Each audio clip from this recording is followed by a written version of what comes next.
ศีลนั่นเป็นห่มกั่งคันยู่ใหญ่บังหัว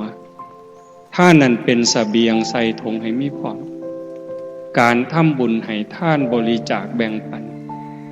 คนอื่นได้ใส่ได้ซอยได้อยู่ได้กินจากการอนุเคราะห์ช่วยเหลือของเฮาหัน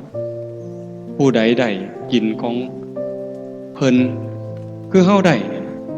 เพิ่นให้ข้าวให้น้ำเครื่องอยู่ของกินเฮาก็โอ้ยสาธุเด้อให้เจ้าได้บุญหลายๆคือกันท่านนั่นเป็นเสบียงคือห่อข้าวห่อน้ำแม่สิย่างเดินกวงๆทางเบิ่งว่างกวงไกลเกิดมาศาสตร์ใหม่มันรวยมีอยู่มีกินเนี่ยนอกจากไปสวรรค์แล้วกลับมาเกิดเป็นคนใหม่มีอยู่มีกินให้หน้าก็หลายเข่าก็เต็มเหล่างวกไปนั่นก็มีงวกไปนี่ก็มีบ่ขาดบ่เคินพ่อหยิบพ่อใส่อยากเฮ็ดบุญก็ได้อยากซอยเหลือคนก็ได้สิกินเองก็ได้สิสร้างหยังก็ได้บ่ขัดสนอันนั้นเกิดจากอานิสงส์ของท่านแต่มันก็มีทุกข์คือกันรวยก็ทุกข์มีเงินหลายก็ทุกข์เคยมีนิทานหลวงปู่พุทธทาสเพิ่นเล่าว่า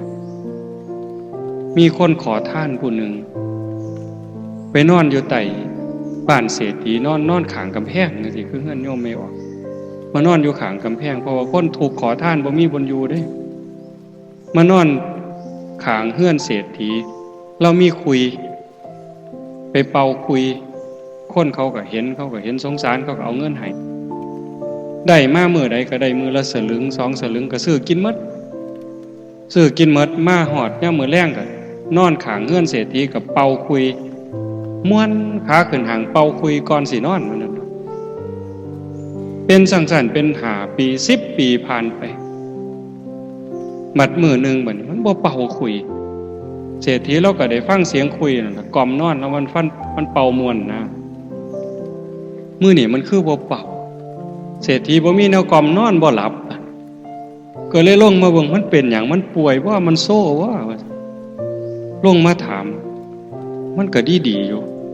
ถามว่าเป็นหยังโซ่อยู่บ่ป่วยอยู่บ่